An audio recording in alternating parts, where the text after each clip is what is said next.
ஆண்டவராகிய இயேசுவின் நாமத்தினாலே இந்த காலை வேளையில் கூட உங்களை யாவரையும் வாழ்த்துகிறேன். கர்த்தர் உங்களை ஆசீர்வதிப்பாராக. இந்த நாளிலே கூட சங்கீதம் 41 கூட வாசித்து தியானிக்கலாம்.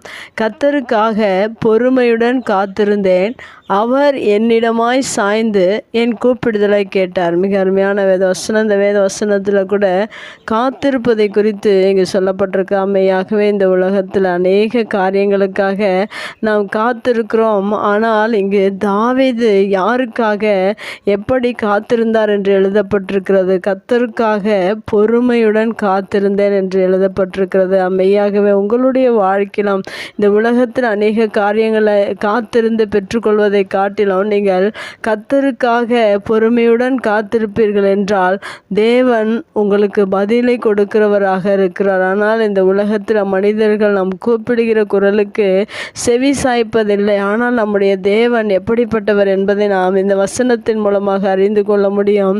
நீங்கள் உங்களுக்கு அநேக தேவைகள் இருக்கலாம். நீங்கள் காத்திருப்பது மிக அவசியம். காத்திருக்கிற காரியத்தில் இன்று மனிதர்கள் காத்திருப்பது கிடையாது. மிகவும் அவசரமான உலகத்தில் வாழ்ந்து கொண்டிருக்கிறார்கள். எல்லாம் உடனடியாக தேவை என்று நினைத்து மிகவும் துரிதமாக எதை பெற்றுக்கொள்ள முடியுமோ அதன் வழியாக கடந்து சென்று அந்த ஆசீர்வாதங்களை பெற்றுக்கொள்ள அநேகர் முயற்சி செய்கிறார்கள். ஆனால் தாவீதுடைய வாழ்க்கையில் அவர் பொறுமையாய் காத்திருந்தார் என்று சொல்லப்பட்டிருக்கிறது.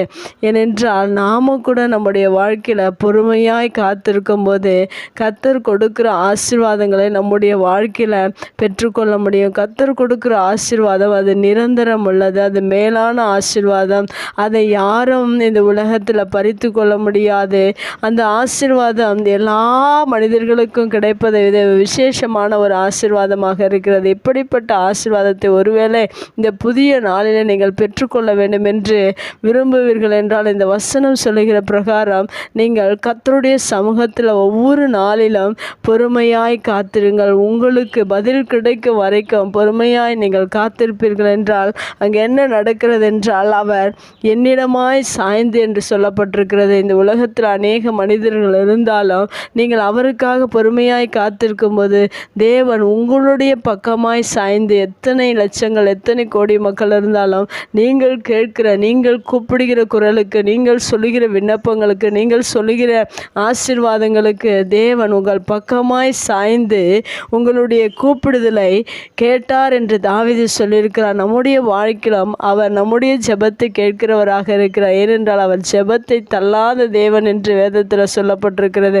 அதனால் உங்களுடைய விண்ணப்பங்கள் எதுவாக இருந்தாலும் உங்கள் தேவைகள் எதுவாக இருந்தாலும் உங்கள் பிரச்சனைகள் எதுவாக இருந்தாலும் இந்த புதிய நாளிலே கர்த்தருக்காக நீங்கள் பொறுமையுடன் காத்திருப்பது மிக அவசியம். ஏனென்றால் உலகத்தில் காத்திருப்பதை நாம் பெற்றுக்கொண்டால் அது நிரந்தரம் அல்ல. ஆனால் கர்த்தருக்காக ஒரு மனிதன் அவருடைய சமூகத்தில் உங்களுடைய காரியங்களை குறைகளை எல்லாவற்றையும் நீங்கள் அவரிடம் சொல்லும்போது காத்திருக்கும் போது மெய்யாகவே அவர் உங்கள் பக்கமாய் சாய்ந்து உங்கள் கூப்பிடுதலுக்கு அவர் கேட்டு பதிலை கொடுக்கிற தேவனாக இருக்கிறார். இப்படிப்பட்ட ஆசீர்வாதத்தை இந்த உலகத்தில் எந்த மனிதனாலும் பெற்றுக்கொள்ள முடியாது. ஒரு மனிதன் கர்த்தருக்காக காத்திருப்பான் என்றால் அவன் இப்படிப்பட்ட ஆசீர்வாதங்களை பெற்றுக்கொள்ள முடியுது. நிரந்தரமான ஆசீர்வாதம். இது யாரும் கொடுக்க முடியாத ஆசீர்வாதம். அப்படிப்பட்ட ஆசீர்வாதங்களை ஒருவேளை இந்த புதிய நாளில் நீங்கள் பெற்றுக்கொள்ள விரும்புகிறீர்கள் என்றால் கர்த்தருக்காக பொறுமையுடன் காத்திருங்கள். கர்த்தர் உங்களுடைய ஜெபத்தையும் கேட்டு உங்களுக்கு பதிலையும் ஆசீர்வாதத்தையும் கொடுக்க வல்லவராக இருக்கிறார். கண்களை முடிச்சு ஜெபிக்கலாம். எங்கள் அன்பு தகப்பனே, இந்த அருமையான வார்த்தைக்காக நன்றி செலுத்துகிறோம்.